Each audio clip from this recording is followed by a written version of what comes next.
Hello, everybody, and welcome to Non Sequitur News for this is a Time Machine episode for April 30th, 2025, Season 4, Episode 120. I am Merwad. I run ohmtown.com. The sentient AI isn't here. The quantum entanglement broke. Today, we're going to be talking about Made in Russia, medieval boat discovered, Squirrel Drone, handshake speakeasy, scraping the ocean floor. Or scraping the ocean bottom. I don't know. 3D printed Starbucks eavesdroppings. Makes sense when we talk about bats. GM recalls nearly 600,000 vehicles. EA lays off staff, cancels Titanfall, and stop watermarking your complaint. Yeah. Anyway, something weird's going on with the stream over on YouTube. Everything's powered by ohmtown.com. Go over and become a citizen. It says it's running, but it's not. It's not displaying. I don't know. I'm recording though, so doesn't make any sense. Is it not going out? Oh my goodness. What is going on? Okay. Don't have time for this. Got to do it. Everything's powered by ohmtown. I'll just have to post this recording. See you in a little bit.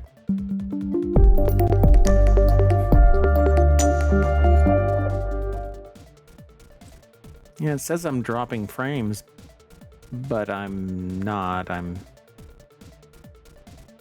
don't know. It's breaking something.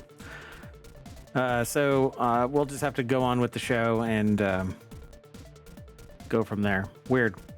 Anyway, the very first article is over in the Mobile channel, and in there is Margarita Bossi and Margarita Bossi over at SmithsonianMag.com. I'm not sure why the video says that it's not going out, but I can't stop it now. I don't know. My bandwidth is solid, so let's do it this way. Anyway, the Cosmos 482 lander was intended to reach Venus, but it instead has been circling the Earth since 1972, and apparently it's on its way back in 1972. A Soviet spacecraft is about to crash back to Earth after being stuck in orbit for 53 years. So in the second week of May 2025, an unusual object will re-enter. It concerns the Cosmos 482 descent craft. Marco Langbroek says here, an amateur satellite watcher and author of the SatTrackCam satellite tracking blog, who writes, this object is the lander module for the 1972 failed Soviet Venera mission.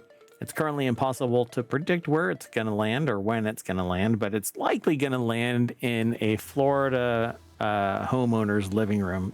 Like all things from space, apparently they break up in orbit and then drop into somebody's living room. Well, let's keep on going. Today seems like it's going to be a really wonky stream. Everything says that it's streaming just fine, except the destinations. So something weird is happening. Something is seriously broken. In fact, what I'm going to do is now I can't stop streaming without stopping the recording, and that really sucks. Anyway, over in the Mobile channel, see the rare medieval boat discovered over 18 feet below sea level in Barcelona. This article is by Eli Wizevich, a historian correspondent for Smithsonian Magazine or SmithsonianMag.com. It could take years for archaeologists to properly excavate and preserve the delicate wooden vessel, which likely became shipwrecked. Well, no duh. But they've got to protect the hull. It was protected in sand, but then erosion and just the discovery of it means that people have to basically keep this thing moist 24 hours a day. Buried for centuries in waterlogged soil beneath the Marquette de Pay. I'm not sure how that first word is actually pronounced. Marquette del Pay. Barcelona's old fish market. The ship's remains measure more than 30 feet in length and almost 10 feet wide, with some 30 wooden ribs held together by a mix of iron and wooden nails. At the press conference announcing the find earlier this month, Santi Palosia the excavation's lead archaeologist from Cultural Heritage Group. I'm going to end the stream for YouTube. Just cut my losses there. Dismiss. Well, it's not every day that we come across a ship with these dimensions, Palacios says, noting that the rare discovery would offer critical insight into the context of Barcelona's old port. So as time has come and gone, essentially what's going on is erosion and other discoveries have led to this popping up, right? So you find something, you dig a little bit, and you end up discovering something potentially of great importance. But it says here, because the damp condition of the wood and its waterlogged environment, the ship's remains are in very fragile state of conservation, per a statement from the city.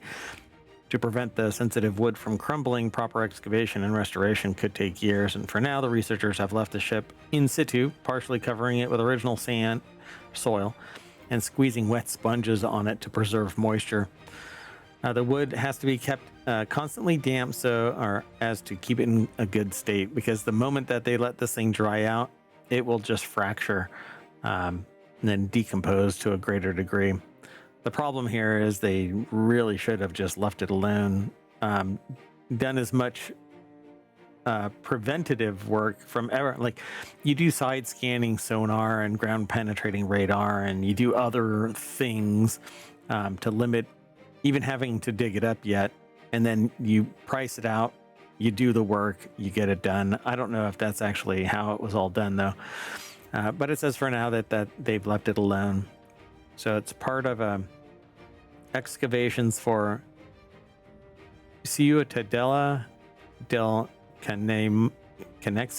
I'm not sure. I'm horrible, I guess.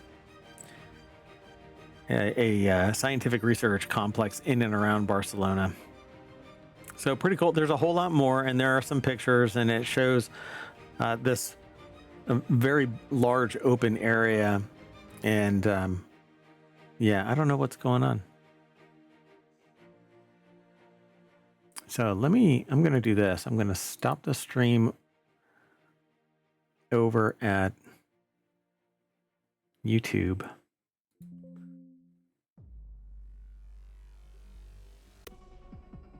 Okay, well, anyway, I'm going to have to keep on going, and this just broke the whole thing, so driving me nuts today. I don't know what's going on. So the next article is over at Technology Today. Flying squirrel-inspired drone with foldable wings demonstrates high maneuverability. UAVs, commonly known as drones, have already proved to be valuable tools in the wide range of applications, ranging from film and entertainment to defense, agriculture, security, logistics, blah, blah, blah. They're just all over the place. The article is over at techexplore.com by Ingrid Fideli from Tech Explorer. And this drone apparently has flying squirrel styled wings. Flying squirrel inspired drone with foldable wings demonstrates high maneuverability. Researchers at Pohang University of Science and Technology and the Agency of Defense Development, ADD of all names, AI Autonomy Technology Center in South Korea recently developed a drone with foldable wings that could be more maneuverable than conventional drones if you learn how to fly them. The flying squirrel drone is inspired by the movements of flying squirrels, particularly with their ability to rapidly decelerate by spreading their wings just before landing on trees. They basically do air brakes. They stick their arms and legs out, and it stops them in their tracks. It's pretty cool to see. I've always wanted one, but you know what? They're wild animals, so I respect that, and they got to just be free. They're a bit nutty, but be free. So published on the archive preprint server, the most recent paper by Lee, Kang, and Han builds on an earlier paper in which they first presented their squirrel-inspired robot. Their previous paper outlined their robot's basic underlying hardware and a reinforcement learning technique that allowed them to rapidly decelerate while performing maneuvers in flight. This thing has the ability to basically change the dynamic, because they could, instead of spreading out this little membrane, they could keep it collapsed, and it changes the entire aerodynamic and navigation system of it. But when they want to land or they want to do anything that requires a large draft, then they can simply just basically spread the membrane out, and it would air brake the whole vehicle. So pretty cool. In the study, the researchers also trained an artificial neural network to accurately predict the aerodynamic drag generated by the drone's silicone-based wing membrane. They then developed a thrust wing coordination control system that utilizes the neural network and predictions to optimally control both the wing membranes and its motors, enabling a reliable execution of a desired maneuver. So that's pretty brilliant. Let's keep going though. Got to keep moving. This next article is over in Distillerist. Handshake Speakeasy holds North America's best bar title. The article is over at The Spirits Business. Lauren Bowes put the article together. There was a top 50 list that was revealed during a live ceremony on April 29th at the JW Marriott Park Vancouver Hotel in Canada. Mexico City's Handshake Speakeasy has maintained its position at the top of North America's 50 best bars list for a second year. Guess they're hitting it out of the park. I don't know what is going on today. So this year's runner-up was New York City's Super Bueno, holding its position from last year, and the remaining top 5 were Mexico's Tlacan, New Orleans' Jewel of the South, and New York's Sip and Guzzle. So 2 in New York. I mean, it's a big place. Sorry for the noise. So 14 bars from Mexico made the list. Let's keep going. Yeah, today's going to be a rough day for Non Sequitur news. Like, really rough day. I don't know. Okay, so Canadian firm makes a first bid for international seabed mining license. Canada's The Metals Company said Tuesday that it applied to the United States to mine deep sea minerals in international waters, a world first made possible by the current administration's embrace of the industry. Amélie Botelier Depois put this article together for techexplore.com. The request for a commercial exploitation license is it's in the name, submitted to the U.S. authorities by the TMC U.S. subsidiary is for the mining polymetallic nodules, deposits made up of multiple metals, in 9,700 square miles of the Pacific's Clarion-Clipperton zone. Today marks a major step. Now, these things actually are creating oxygen. These polymetallic nodules. It's a composite of metals, but in the salt water, they actually are generating their own oxygen. Not their own oxygen, but they're oxygenating the ocean. So it's kind of shocking that people are just chomping at the bit to do this. TMC, which hopes to be the first firm to harvest the valuable nodules, said in March that it would seek the first commercial deep-sea mining license from Washington, and it marked an abrupt shift in strategy as it had initially indicated that it would submit a request to the International Seabed Authority in June, which has jurisdiction over the seabed in international waters. TMC justified cutting out the ISA because of the organization's slow pace in adopting a mining code that establishes the rules for exploitation of the seabed minerals. But if it's in international waters, you shouldn't be able to go to just one country and go, they said it's okay. Anyway, yeah. Sorry, I'm looking at a picture's caption. It says polymetallic nodules grow with the help of microbes over millions of years. So Beijing has strongly condemned the administration's move here in the States, accusing them, the current administration's leadership violating international law and harming the interests of international community as a whole. There's arguably some discussion there.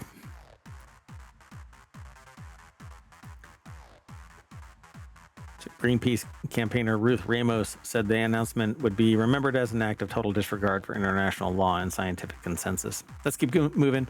The next article is over in Technology Today. Starbucks' new drive-thru in Texas is the coffee giant's first 3D printed store in the United States.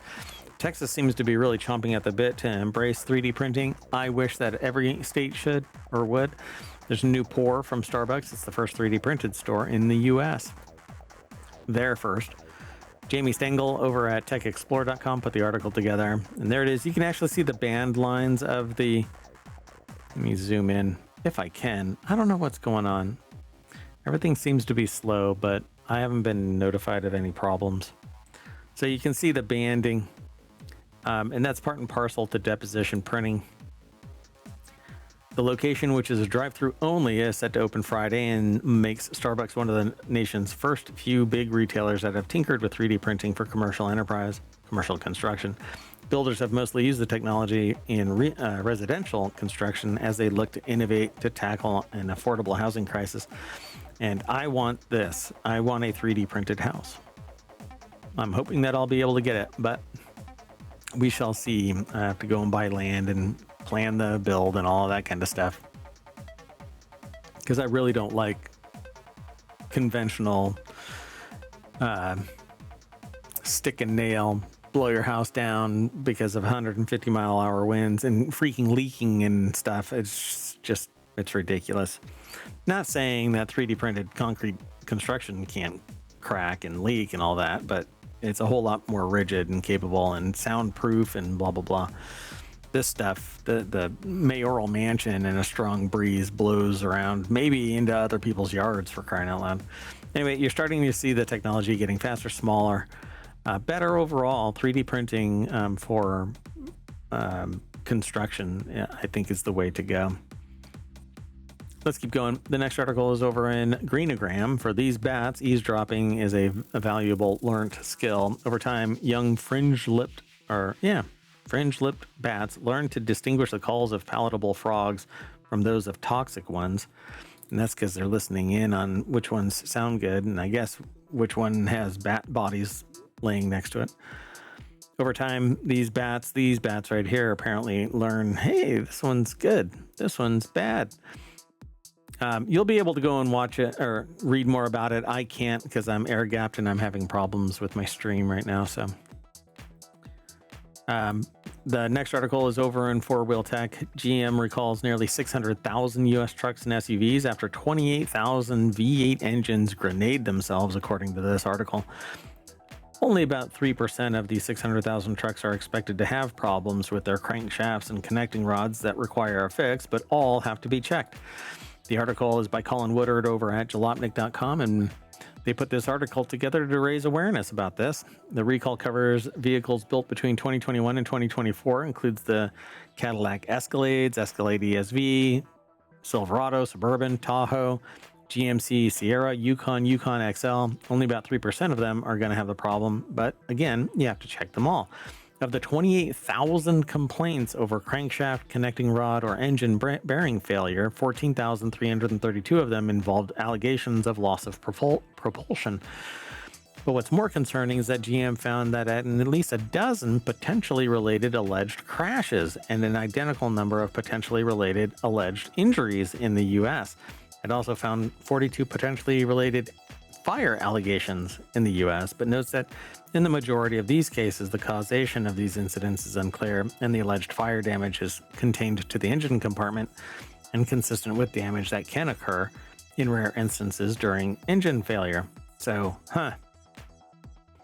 it's not the first time we've heard of this. It's not the first time that it's not the first time that Jalopnik has heard of this or talked about it, and it's definitely not the first time that we here at ohmTown have reported it out from these other sources. After doing enough teardowns, though, they found several supplier quality issues at intermittent intervals. And it's probably the same time that the person at Boeing was on vacation. So that we think that there's this spirit of, what do they call them? Gremlins that goes in and steals a bolt or sands down something or scuffs up something or puts a little nick inside an O-ring. Yeah, That's kind of what's going on here. Nobody knows. It's not really our problem, but we'll fix it out of the kindness of our heart. The next article, and the second to last one for today, is over in Non Sequitur News. EA lays off staff and cancels Titanfall. So Titanfall, Electronic Arts is reportedly eliminating between 300 and 400 positions and scrapping a game set in the Titanfall universe, codenamed R7, and in the works at Respawn. That was in the works over at Respawn Entertainment. So I think what's going on is big gaming is dying and independent studios are coming back into vogue, and passion projects that are built around a core of highly skilled people and those who they feel are rising to the call are making a comeback. The way that when I was growing up, software and gaming was built. Now, though, you have small teams, relatively small teams, or highly better managed, I guess. I don't know what to call it. Less greed driven, less investor driven in terms of as a long-term profit seeking enterprise, or whatever you want to call it. I don't know. There's different people have different things that draw them towards this. But anyway, when you have a solution, a game development team like that for Clair Obscur, Expedition 33, and others, I don't know. This is what you get. And I think that it's just pure greed where thousands upon thousands of people are kind of hoping that they're going to get rich off of a game. And it doesn't make any economic sense when you look at it. And then they want big margins on the other side of it. So now if you look at today's tariff announcement or tomorrow's tariff announcement, when you get it, because I'm in the future, you're going to find out that Microsoft is going to be jacking the price of stuff up quite a bit. So in a statement posted on Twitter, Respawn explains that it had to cancel 2 games that were in early stage incubation and some targeted team adjustments. I think that just teams need to get more passionate about it, and they have to do their job, I guess. I don't know how to really walk everybody through this. Uma Shakir over at TheVerge.com put the article together. The company is reportedly laying off 100 workers from Apex Legends and Star Wars Jedi studio, Respawn Entertainment says.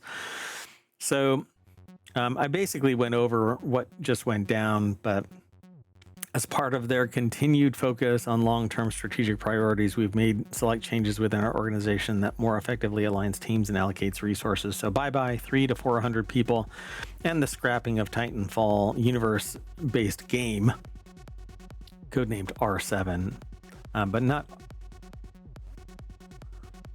See, the way that it's written, it cancels a Titanfall game, but not Titanfall. So I just called this laid off, L''EA''D.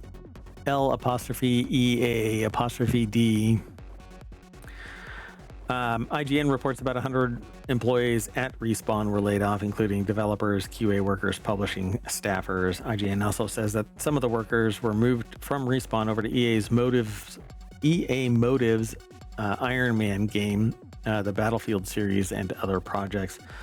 So who knows what the end game of that is. And finally, the last article for today, and I have to make all of this quick because something broke in my system, and it's going to be a nightmare to try and troubleshoot this because I really don't know what it is. Dragon lawyers ordered to stop watermarking their complaint with a huge suit-wearing dragon. In full color, it's watermarked in the background of all other complaints. It's actually quite distracting and unprofessional, I think.